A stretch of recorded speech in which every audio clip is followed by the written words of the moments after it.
Well, good evening and welcome to The Journey Home. I'm Marcus Grodi, your host for this program. You know, our guests come from a great variety of backgrounds, paths. Though, as I've mentioned many times on The Journey Home, it's all the same fingerprints of the work of the Holy Spirit, but in so many different ways. So that's why it's always fascinating when we hear somebody coming from a background that's not as expected, not the usual suspects, as they might say. Because our guest tonight is a former Muslim.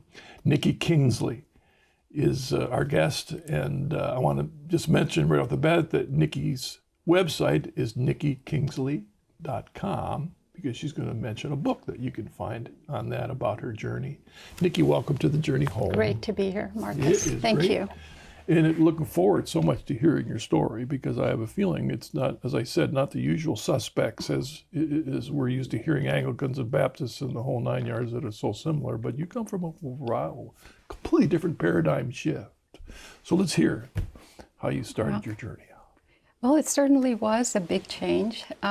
So I was born in Pakistan and in a Muslim family, and in Islam there are two main sects. So there's the Shia and the Sunni sect, and I come from the Shia sect, and within that also there are many denominations, and I come from the most liberal sect of the Shia branch, and I'm one of three sisters, and when I was 4 years old we moved to Africa, and that's where I grew up. I did all my schooling there from, kindergarten all the way to high school, and attended the American school, the international schools there. And life was wonderful. It was simple in Africa. We had lots predominantly Muslim area? No, not necessarily. We lived in different parts. We lived in Tanzania, and so there were a lot of Christians there. But we were raised in a very sheltered home. Our parents, very kind, very loving, taught us to be, loving, kind to everybody. It was more about being a good person than really practicing the prayers and the rituals of Islam.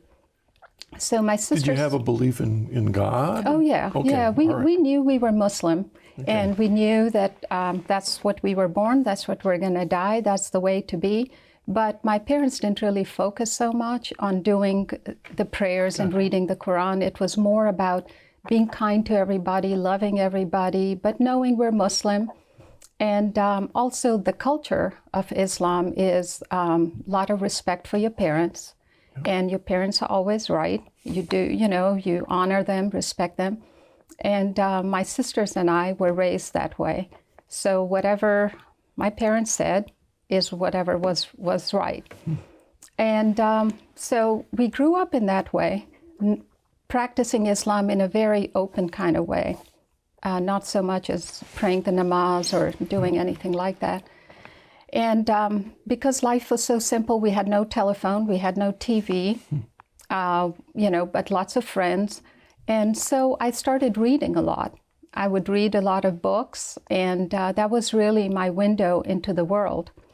It helped me see the world through the books, and I started with mysteries and graduated to romance novels as I grew up, and that was the world I created in my mind. Wow!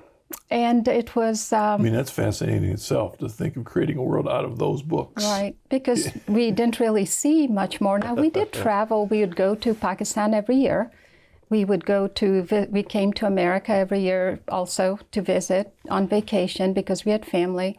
But we were always happy to go back to Africa because that was home, and life was just simple, and we loved it there.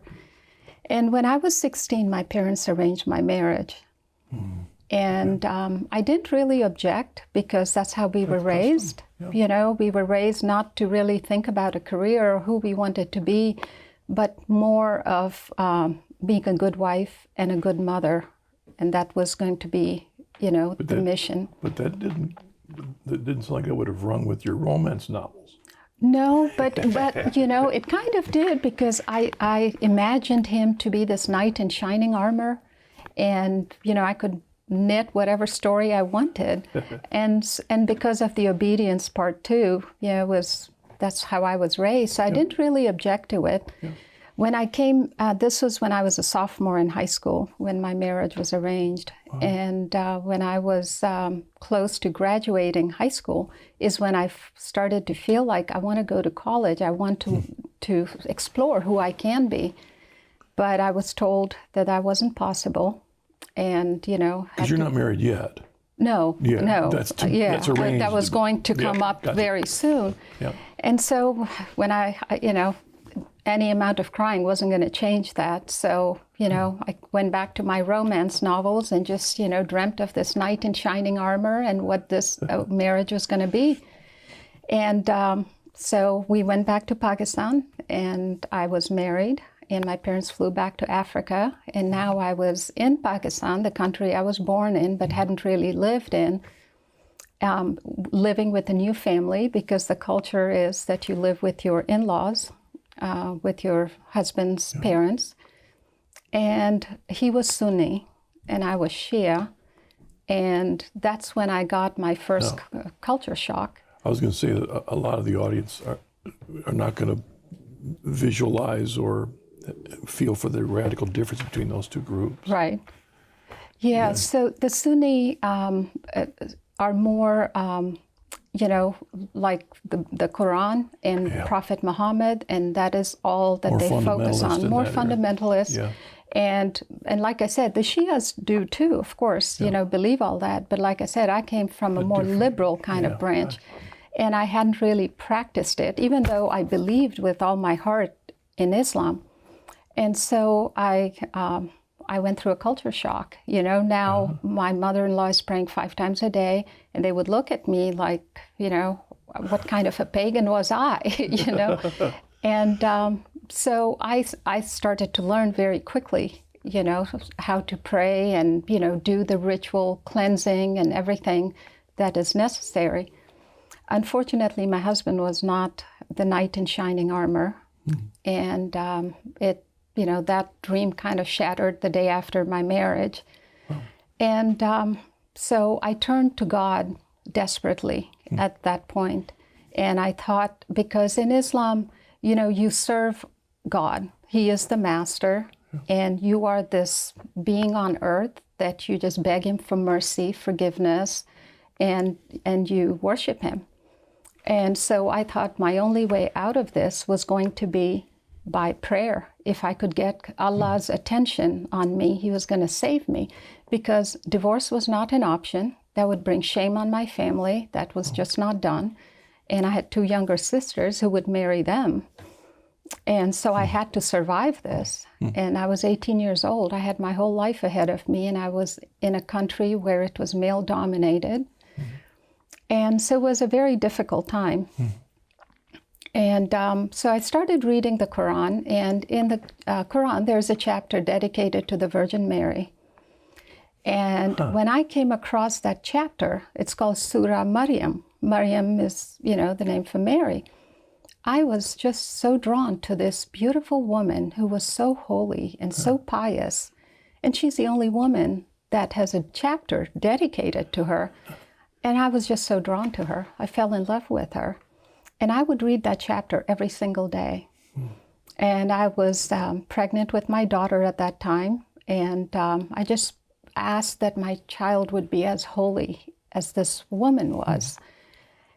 And of course, I was begging God to do a miracle and get me out of Pakistan so I could have, some freedom. And so my daughter was born, and shortly after that, Allah heard my prayer, and we moved to the Middle East. We moved to the United Arab Emirates. And so that's where I lived for the next 10 years. My son was born there, and I was practicing Islam, and more so now, the more the Sunni way, because that's the family I had been married into. And unfortunately, things weren't going well in my marriage. It didn't get any better, even though moving to the UAE was better because I had a little bit of freedom. I wasn't living with my in-laws. And so as things got worse with the marriage, and now I have 2 children, I got very depressed and suicidal. It just and started to affect my health. And through all this, I had been telling my parents I was unhappy. I didn't want to stay anymore. And they kept telling me, you have to grow up. Life is a compromise. You know, they thought I just wasn't mature enough. Well, it got so bad and I was getting suicidal. So I did tell my dad about that one day over the phone. And that's when they took notice and they thought, okay, this is serious. Yeah. And so my dad decided to help me, and he sent me money to buy a ticket for my kids and myself. And because I told him I wanted to come to America. And I just felt in my heart that that was the one place, if I came to America, I would get freedom. And to me, it was like a city set up on a hill with a light shining on it. If I could just make it there, I'd be okay. And so my dad sent me some money, and I planned to get away from there. I didn't tell my husband I was leaving with plans of not coming back because I was afraid he would take the kids from me and I would be trapped and I would never be able to leave. So in a way, it was an escape from there, and I managed. You know, it was stressful. I didn't know until the plane took off if I would really make it, because all he had to do was call the airport that she's leaving with my kids, and they would have stopped me. Wow.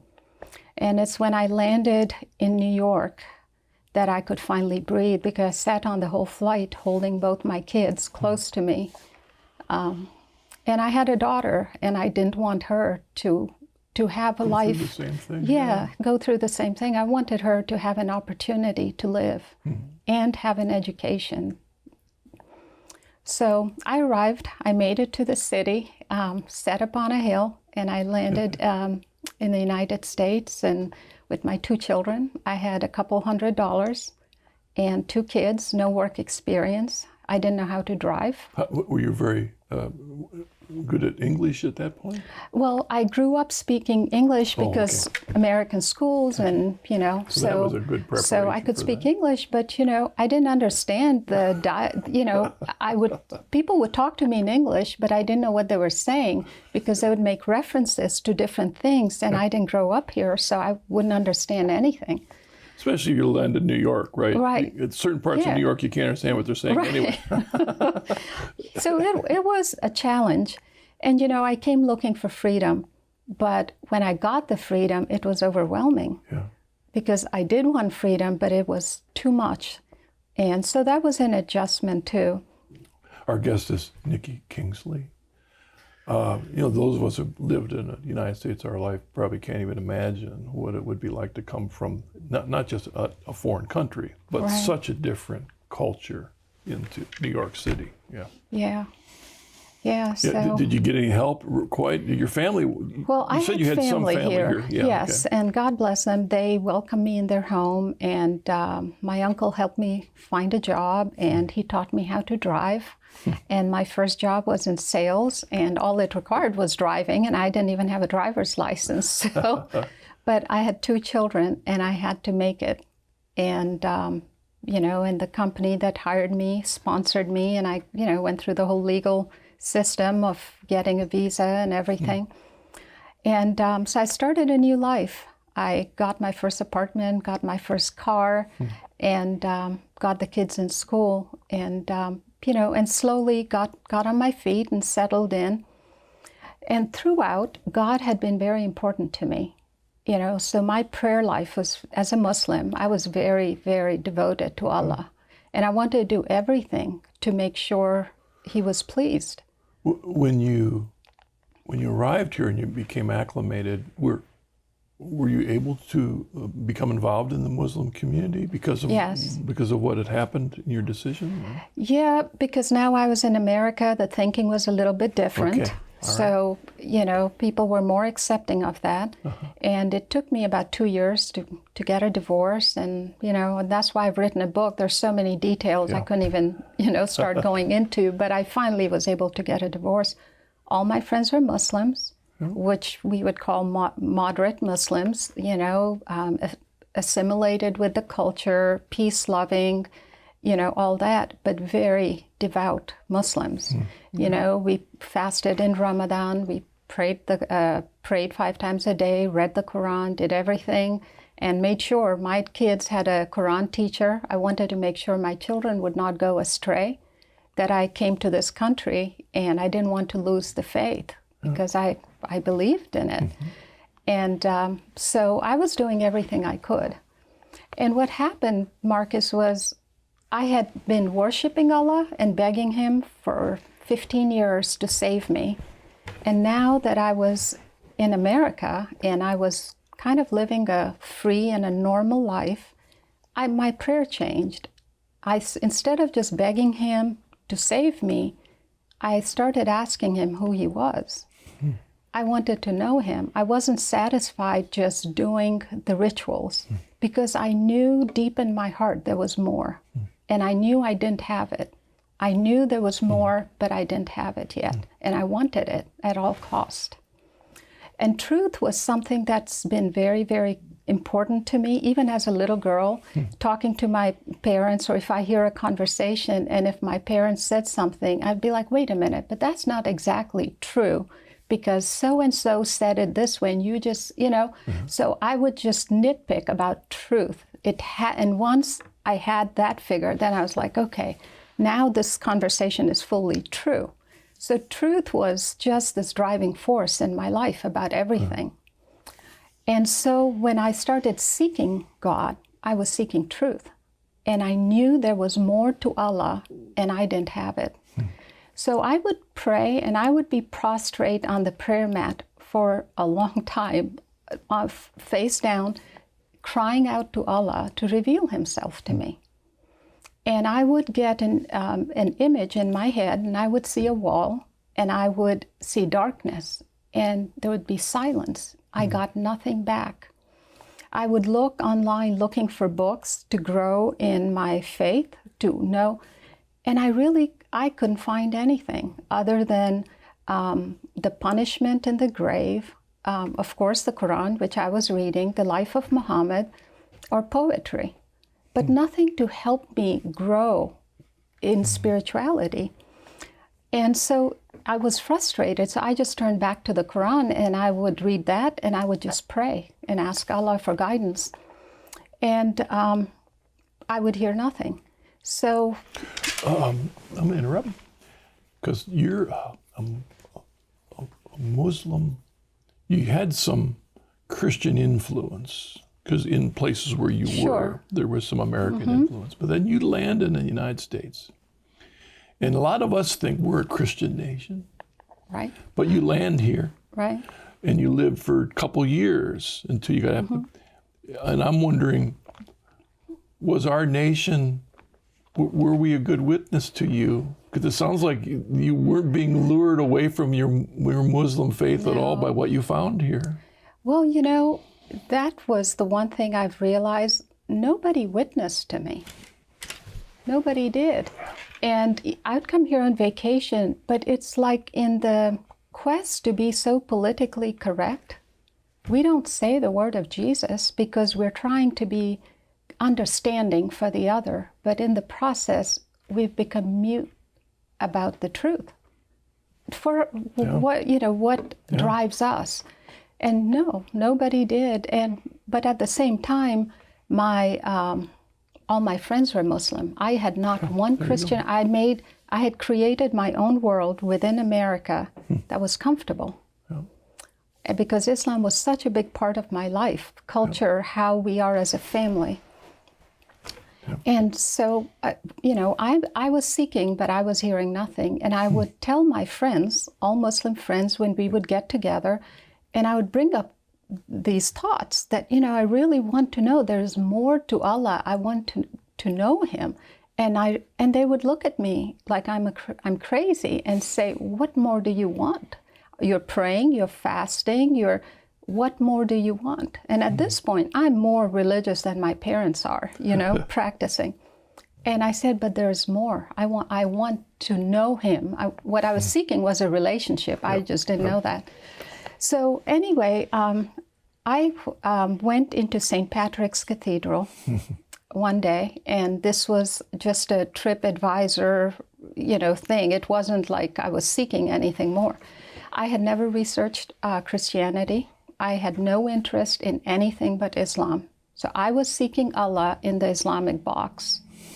I had strict boundaries where I was going to find my answers.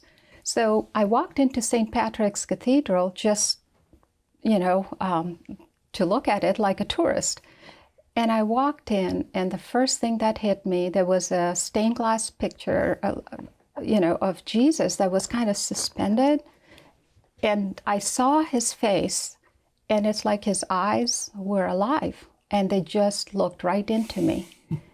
And it made me very uncomfortable. And so I walked around, and part of me was feeling like I was sinning, because in Islam, you don't have idols. I had just stepped into a church, and, so I was going through a lot of turmoil within. And now I felt this Jesus was following me. And St. Patrick's Cathedral is magnificent. It was just so beautiful. And I just walked around admiring it, but afraid at the same time, and Jesus following me. And so I walked around, admired everything. And near the exit is the little gift shop. So I stopped there. The kids were with me. And all of a sudden, I heard a woman's voice in my ear, my left ear, the most sweetest voice. And she said, "Come back, come back." And I looked, and there was nobody there. And I'm thinking, okay, this is not happening. So I ignored it. And then again, that whisper. And then I knew it was Mary. And standing in there, I didn't think Maryam, that the word was Mary. It's her. And I had loved her as a Muslim. And so I couldn't just ignore her and walk out. And when the words came, "Come back," she told me exactly where. She was calling me to her chapel at the back of St. Patrick's. She was calling me to her chapel. And so I went back because I couldn't ignore her. Yeah, I loved her so much. And so I went into her chapel, and I stood there because I wasn't going to kneel. I'm a Muslim. Yeah. And I stood and I asked her, "What do you want?" And I heard nothing. But I felt such a peace. And, I came back there. I was there in New York City for like 3 days. Every day I had to come back to the chapel. I felt I could not, I had to go there and just get that peace. A lot of viewers may not realize that within Muslim, Jesus is a part of the story, yes, but a different understanding of yes. Jesus. So Jesus is a prophet, the mother of the Virgin Mary, Maryam. The son of the... Yes, the son of the Virgin Mary. And he is human, fully human. He had the gift of healing, and he was born, and he died, and he'll come at the end of time. But there is no divinity linked to him at all. He is a prophet with the gift of healing. So seeing the portrait of Jesus and sensing his eyes, right, didn't really be a break from a Muslim background. No, right? there's something special about him. Right. But it unsettled me, yeah, because it felt like he was alive, okay, is what got me. And, in Islam, it is a virgin birth. Yeah. So that is accepted. And but you couldn't get away from Our Lady. No, but it was her who was more close to me at that. I didn't really feel Jesus, but it was, or the prophet Isa, but it was more Maryam, Mary. And because it was her who called me, I couldn't turn away. And so I did that, went back for the next few days, heard nothing more, nothing else happened. And I just, life went on back to normal. Mm. And I just thought, well, Maryam, I loved her, and, it's just a nice experience. And that was it. And life went on. I fasted, Ramadan came, and everything. This was in the springtime when I was at St. Patrick. And then it was December. And the first week of December comes around, and I was asleep. And, when you are deep asleep and somebody gently kind of shakes you, and you're kind of between the sleeping and the waking, that's the kind of I felt somebody kind of just shook me a little, and I kind of was half awake. I could tell the sun was just rising, and Jesus and Mary were at my bedside. And Wow. it was just beyond words. It was like heaven had come into the room. And they prayed with me. And we discussed my whole life from the moment, even before my conception. It's like we had this discussion of what my life was going to be in heaven. And now they were reminding me. And the joy that filled my heart, it's like my spirit was dancing. And my body, I knew, was still on the bed, but my spirit was not. And I was dancing, embracing, and we prayed. And as this was happening, a light was being infused into me. And when I woke up that morning, I was no longer the same person. I was changed.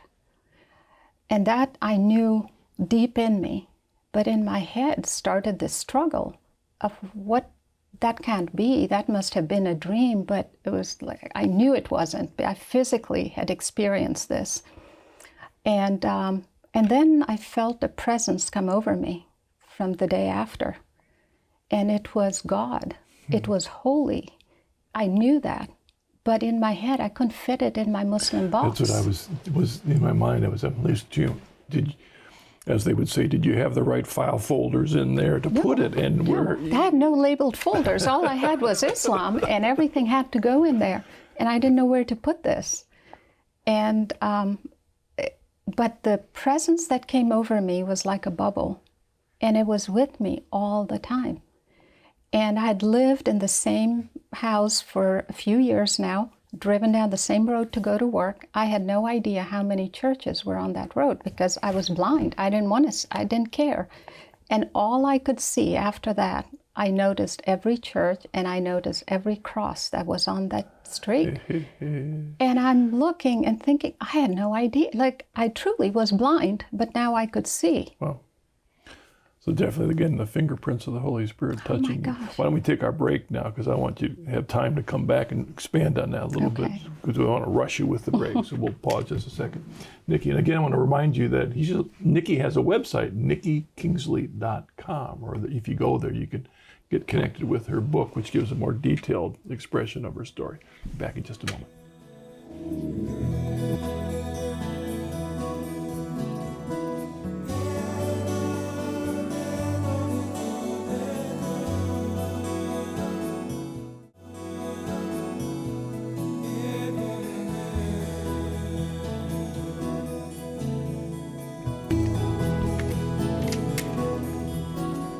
Welcome back to The Journey Home. I'm your host, Marcus Grodi, and our guest is Nikki Kingsley.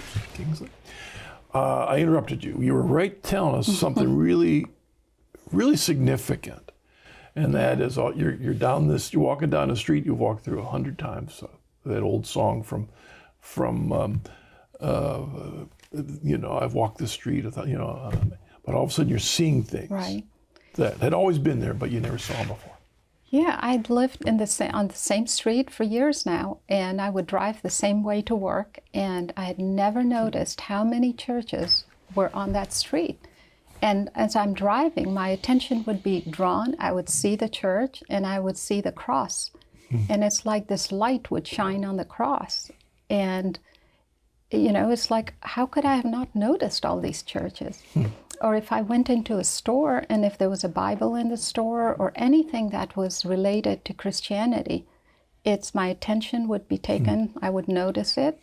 It would be like a light shining on it, and a voice would say, "Look." And I couldn't get away from it. It was constant. And now, you have to remember, I'm in my Muslim mindset, and to me, this is very scary because I have no desire to be anything but a Muslim, and why is my attention being taken to these Christian symbols? I didn't want it. So I started to go through a struggle within my mind, and I started to have dreams and visions after that, And every dream, every vision, every interior voice, everything was Christian related. It would be Jesus, it would be Mary. And it had nothing to do with Islam. And it really scared me. And then I got angry. I got angry with God because I thought, Allah, I have been praying for all this time, prostrate hours, praying to you, asking to reveal yourself to me, draw me closer to you. And now you send me Jesus and Mary. Why didn't you send me Muhammad? Because that would make sense to me, that you are answering my prayer. But I knew it was God who was doing that. Like, I didn't question that. I could feel God's presence. But it didn't make sense to me that why I would, and I was afraid because I believed Christians were going to go to hell because they believed in a Son of God. And God, Allah was the only one. You know, he had no children. He was not begotten. And now I'm seeing this Jesus. And it started to really scare me. And the Jesus that would come to me, and I would feel his presence, and he would show up in a dream, was not a man. There was power that came from him, and there was authority that came from him. He was not like Prophet Isa, that's, as a Muslim, I believe, who had died, and now I'm seeing him in a dream. It was not that. He was alive. I could feel he was alive. And there was an authority that he came with. And I remember in one dream, the love that came out of him was so intense that in my dream, I was dying because I could barely take the love. It was all centered on love. And I couldn't deny that he was more than a person. And there was my struggle as a Muslim. Now, I refuse to research Christianity on the internet because I don't want to feed into what's happening. I was trying to reject it. I didn't want to research it. I didn't want to read the Bible because I was scared if I got into it, where it would take me. So I was rejecting everything I could. I'm like, okay, this was going to be between me and God. There was going to be nobody's research, nothing. So I didn't do anything. And this continued with me for a year and a half. Wow. And I was taken down this road where, and when Mary would call me, and I would, she would ask me to go to a certain place that was Christian, of course, and one was like an outdoor shrine. And I parked my car. I was so angry because I'd had enough of these dreams and visions. I wanted these to stop so I could go back to my Muslim world. I was getting exhausted. And I remember getting out of the car, slamming the door shut, and there was a statue of Mary, and I stood in front of her and said, "What do you want from me? Why are you doing this to me?" And I physically felt these hands on me, turning me to the other side. And when I looked there was the statue of the Sacred Heart of Jesus. And when I looked at him, I couldn't stop looking at him. I thought I was going to melt. All I could feel was love. So when I asked her, "What do you want?" she turned me to her son. And I started to go to that outdoor shrine every day. And I wouldn't go to her anymore. I was going to the statue of Jesus. I had spent hours there. And all I would, I was trying to reject him, but I couldn't leave him either. There was this draw to him. And this continued, long story again, and finally... I'm curious, it isn't just Jesus, it's Jesus with the Sacred Heart. Yes. And I'm wondering how you... Well, I didn't know what that meant. Today I can tell you it was a Sacred Heart. But at that time... it was just Jesus pointing to his heart. Okay. And like I said, I've had dreams where the love is so intense I could just die. So he's pointing to his heart, and all I could feel was love. And so there was a lady who I knew at work, and she was the only one I started to share what was happening, these dreams and visions. And she just looked at me and said, "Oh my gosh, you are so blessed. You need to come to my church." So now she's Christian, this lady at work. No, okay. I mean, I didn't know denominations. I could care less. I just knew she was Christian. I was telling her what was happening to me. And she said, you have to come to my church. You are so blessed. And I said, I don't want to go to a church. Why would I go to a church? I'm trying to get away from this. And so, but, you know, it continued so much. And it came where it was December. It was Christmas time. And I had gotten to a point where I wanted an answer from Jesus, and I wanted to be done. And I said, okay, I will go to a church.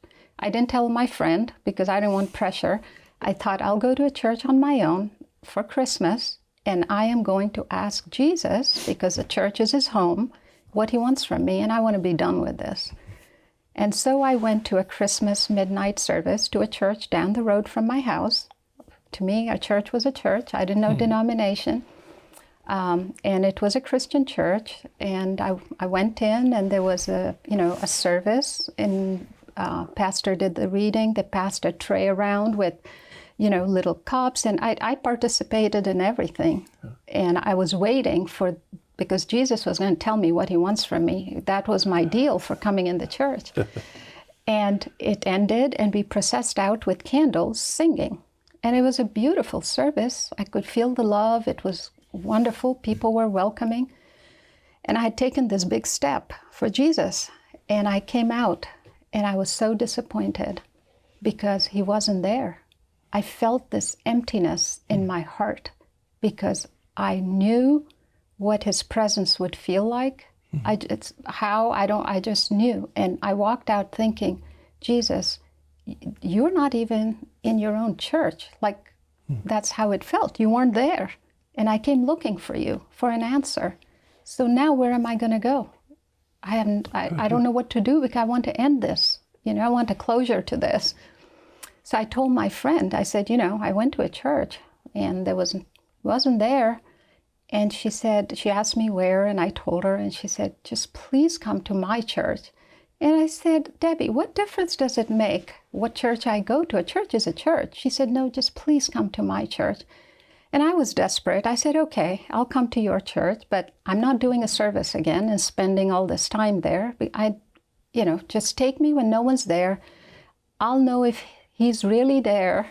And then, so let's not waste time. So one morning I go with her on a weekday, walk in, nobody's there. I took my first step in. It was a Catholic church. And to me, what's a Catholic church? It's just a church, right? And I took my first step in, and I took a breath, and I said, he lives here. I can feel him. I felt physically his presence. And I had no idea the difference between the other church and this church was just a church. And I just sat down. I'm like, okay, I finally found your home. Now you're going to tell me what you want from me. Why are you doing this to me? And from that day, I started going to that Catholic church every day when no one was there. And I would sit in the back pew alone, and I would argue with the crucifix. And I would tell him every day I was there, you're not the Son of God, because there is no Son of God. What do you want from me? Why are you doing this to me? Oh, I would be angry. I would say it all. And when I was done with my angry rant, and then I would tell him about my day, and I would tell him about, what I was going through with the kids. My daughter's a teenager now, my struggles with everything. And I would leave, and I'd show up the next day and do the same thing and tell him, he's not the Son of God. And I did this for months. The day I least cared for was Sunday, because Sunday I couldn't go because they had people in the church. So I couldn't wait for Monday so I could go and be alone with him and do my, angry thing and then spend time with him. And I'd walk out at peace, and I'd show up the next day telling him he can't be the Son of God.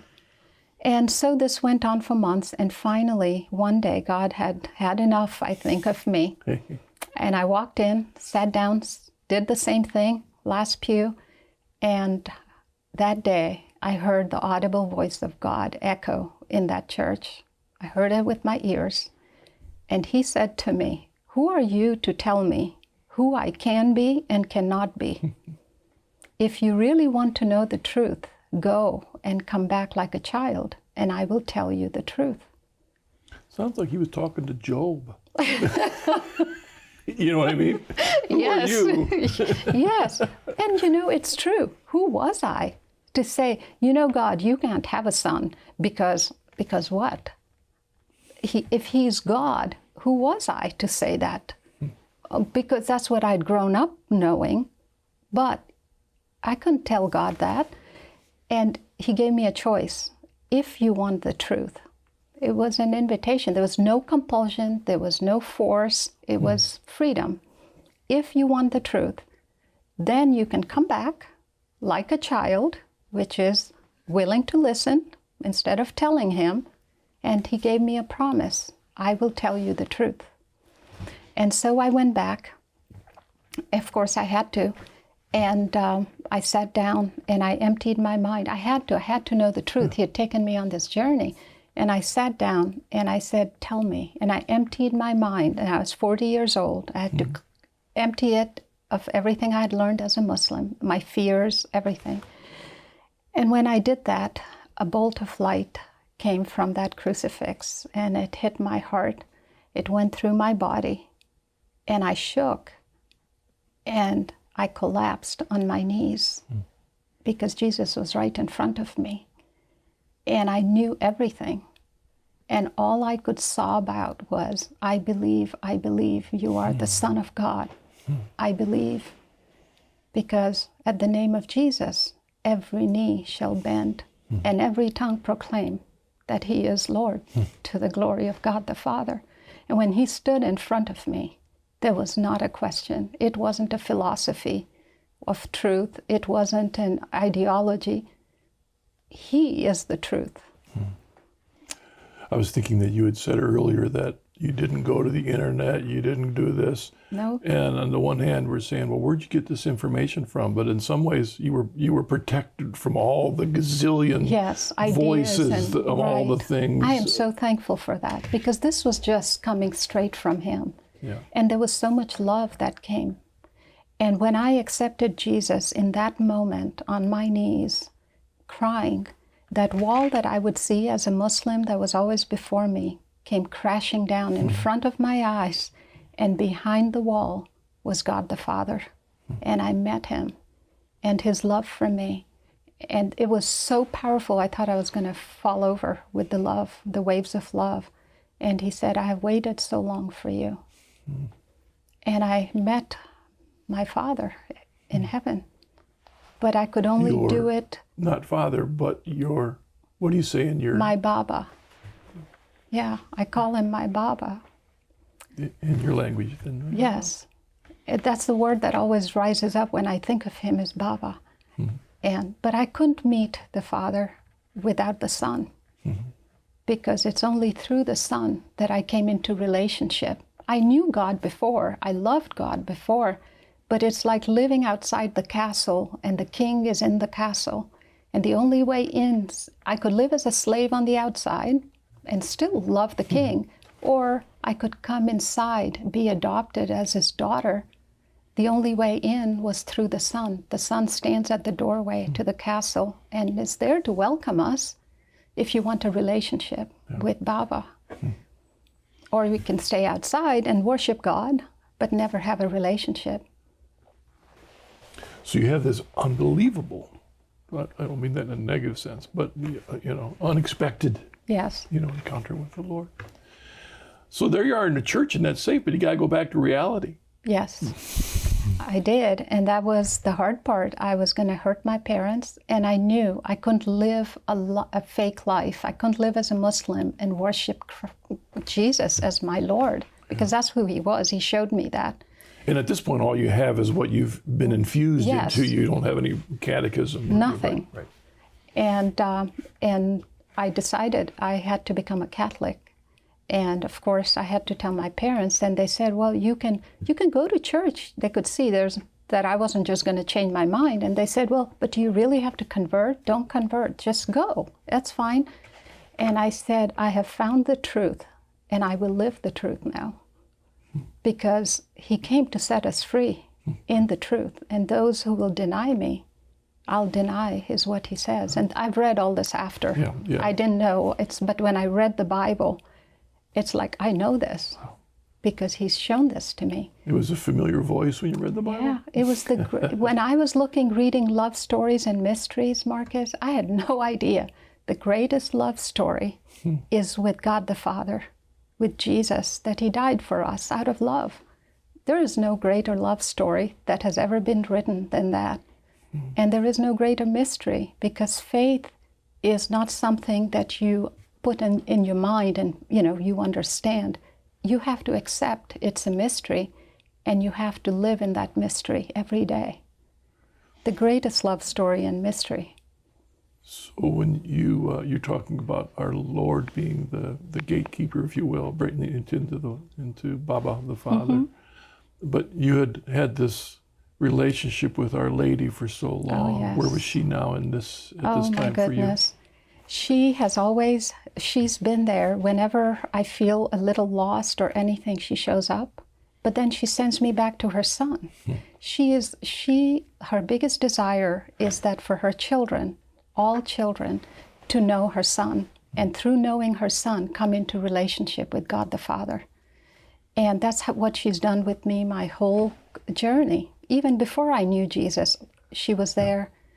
And that is what she desires. And I've also been shown, again, that my stuff is all mystical in visions, that Our Lady loves the Muslim people. I have seen it. She has such a love. She's their mother too. And she longs for them to experience the love of her son and the Father. And Jesus too, he loves the Muslim. Jesus said, I desire, Father, that they're all one, just as you and I are one. And it's not just one within the Christian faith, one as all. It's like a father who wants all his children at the table with him. No matter where they've been, they're welcome to come to the table. I'm admittedly not a great scholar on Fatima, but it seems that what I've heard about that just the reality of Fatima was a movement by our Lord to open the doors for this movement of unity. I personally believe that the conversion that is going to come with the Muslim people is going to be through the love of Our Lady. Because Archbishop Fulton Sheen has said that those who love Our Lady so much will one day come to know her son. Because if you love her, she will put your hand in her son's hand. And you will enter into that greatest love story.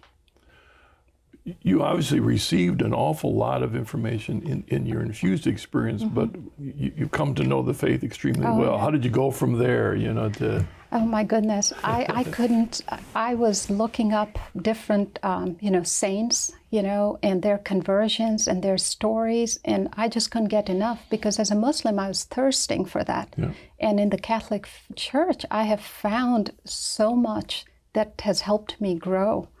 And and I think the saints have touched me the most, because they showed it by the way they lived their life. And the Eucharist, oh my goodness, how did I know as a Muslim walking in? Is there any, like from Judaism to the Christianity, there's a connection, Passover to the Eucharist. Is there any connection from Muslim to the Eucharist? You know what I'm saying? No. Nothing? No, not that I know or understand. No, I didn't know. And then I started attending Mass, and it's been 12 years now. And this is what whenever, I tell myself, it's been 12 years. And, we can, as human beings, we can get bored very quickly with the repetitive same thing. 12 years later, I have more thirst for communion with Jesus.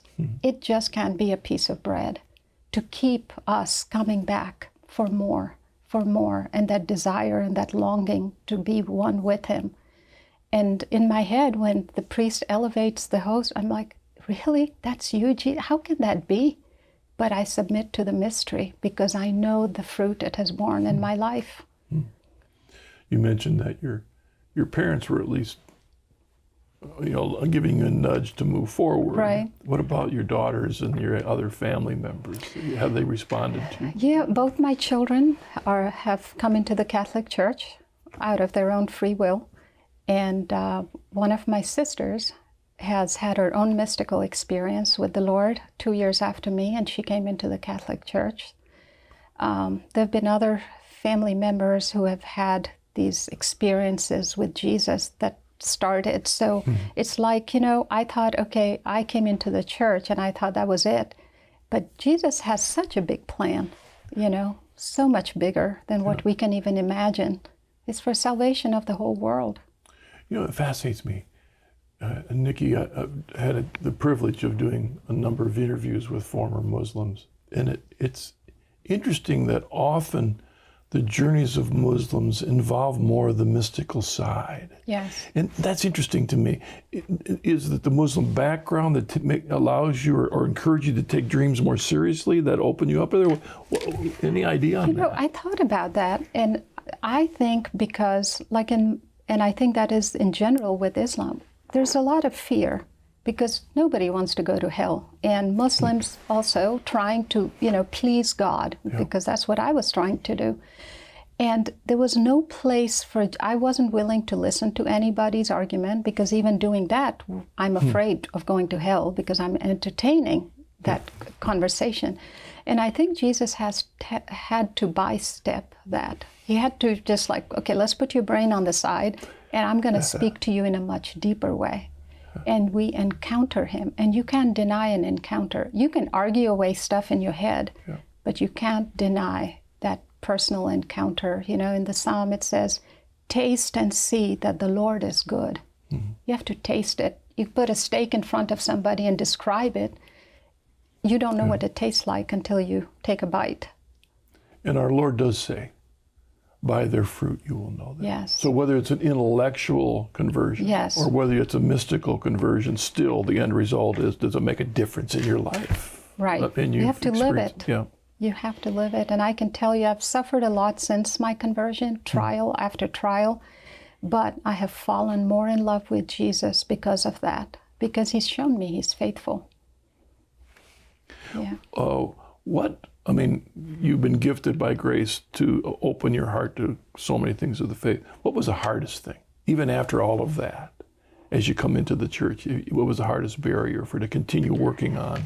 The beauty of it is I have had no barrier with the Catholic Church, none. No matter even when the scandals were happening, it didn't make a difference to me because I knew the true church is still the rock. But the biggest barrier to Christianity, that's where I struggled the most, was accepting the divinity of Christ. That was the hardest thing for me. And then not only that, there's a Trinity. Now there's three. So that was the biggest struggle for me. Yeah, you talk about the Father and our Son and Our Lady, but the Holy Spirit wasn't kind of mentioned in that initial journey, but he was the one making it happen. Absolutely. When I felt, the shaking and the power over me and all those, that's the Holy Spirit. I just didn't know the names at that point.